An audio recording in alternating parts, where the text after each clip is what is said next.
Hello everyone and welcome back to my channel. इस video में हम जावास्क्रिप्ट के रिलेटेड कोडिंग क्वेश्चंस जो इंटरव्यूज़ में काफ़ी बार पूछे जाते हैं वो हम क्वेश्चंस इस पर्टिकुलर वीडियो में कवर करने वाले हैं। तो मेरा यहाँ पे मेन पॉइंट ये है इस वीडियो का कि अगर आप कोई रिएक्ट का भी इंटरव्यू देने जाते हो या फिर कोई जावास्क्रिप्ट का, तो ये क्वेश्चंस ऐसे हैं कि जिसका ऑकरेंस ज़्यादातर मतलब इनमें से कोई ना कोई तो आपको दिख ही जाएगा क्वेश्चन। और ये आपका लॉजिक बेसिकली वो लोग चेक करने चाहते हैं कि आपका लॉजिक बिल्डिंग कैसा है।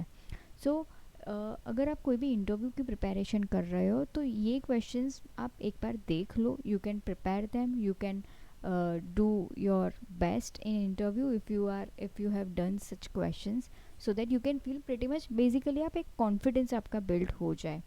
इसीलिए मैंने ये क्वेश्चंस की कंपाइल किया है और यही क्वेश्चंस हम डिस्कस करने वाले हैं। तो फर्स्ट जो क्वेश्चंस जो काफ़ी बार इंटरव्यू में पूछा जाता है, that count occurrence of each number. Basically आपको वो एक एरे दे देंगे और वो आपको कहेंगे कि इसका आउटपुट एक ऑब्जेक्ट होना चाहिए और वो ऑब्जेक्ट क्या काउंट करना चाहिए कि हर एक जो भी नंबर है उसका ऑकरेंस। फॉर एग्जांपल यहाँ पे 2 है, तो 2 इस पर्टिकुलर एरे में कितनी बार आया है, you can say that it is coming only 1 time. 2 जो उसकी की होगी और उसका ऑकरेंस मतलब 1। सेम गोज़ फॉर 4 उसकी की होगी और 4 कितनी बार आया है, तो वो 2 बार आया है। लाइकवाइज वो एक आपको एरे में से एक ऑब्जेक्ट का आउटपुट मतलब वो उनको चाहिए होता है, and they want in this particular format which actually counts the number of occurrence of each element in the array.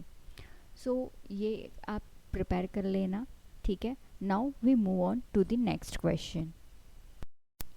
Next question है remove duplicates and print unique array. तो आपको वो लोग एक एरे देंगे और ये कहेंगे कि आप इसमें से डुप्लीकेट्स को रिमूव करो और एक यूनिक एरे आपको प्रिंट करना है, like 2 4 6 7 from the given array जहाँ पे हमने डुप्लीकेट्स रिमूव किए हैं।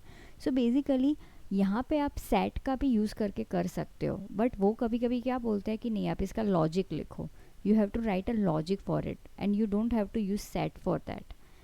इस ये वे में भी आप प्रिपेयर कर लेना इस क्वेश्चन को। Okay, now moving on to the next question.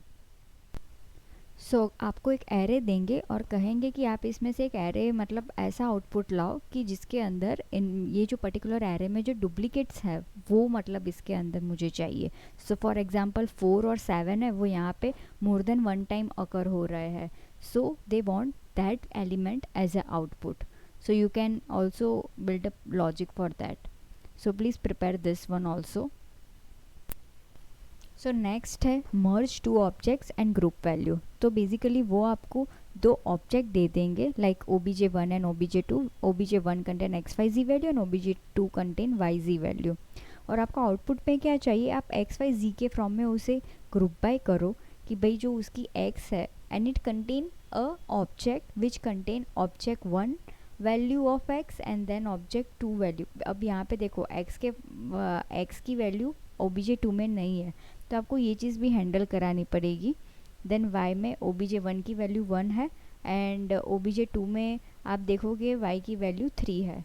Then again z के अंदर obj1 की वैल्यू क्या है, I mean it is 3 and z की वैल्यू obj2 के अंदर 4 है।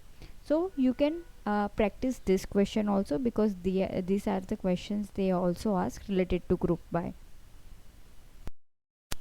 नेक्स्ट है कि find min max value from array. तो ये आपको ऐसा भी पूछ सकते हैं कि भैया आप उसका सेकंड मैक्सिमम एलिमेंट फाइंड करो, मैक्सिमम तो फाइंड करो बट उसका सेकंड मैक्सिमम मतलब सेकंड लार्जेस्ट एलिमेंट। तो इसके लिए आपको क्या करना पड़ेगा, असेंडिंग ऑर्डर में सॉर्ट करना पड़ेगा। तो आप ये असेंडिंग ऑर्डर में कैसे सॉर्ट करते हैं, ये भी लॉजिक की प्रैक्टिस आप एक बार कर लेना। Okay, now moving forward to the next question. Next है वो आपको ये पूछेंगे कि आपको गिवन नंबर या स्ट्रिंग दिया गया and you have to check if it is palindrome और नॉट। वैसे तो ये बहुत सिंपल क्वेश्चन है बट कभी कभी ये लोग ये भी पूछ लेते हैं, बेटर हम ये भी प्रिपेयर करके जाएं। एंड ऑल्सो अगर आपको ये जो भी मैंने कोडिंग क्वेश्चंस कहे इसके आपको आंसर्स चाहिए, then please to comment down, then I will share a next video on that particular answer. And if you like such video, then please do hit the like button and please do subscribe to my channel for more such video. And I'll see you in the next video. Till then, bye.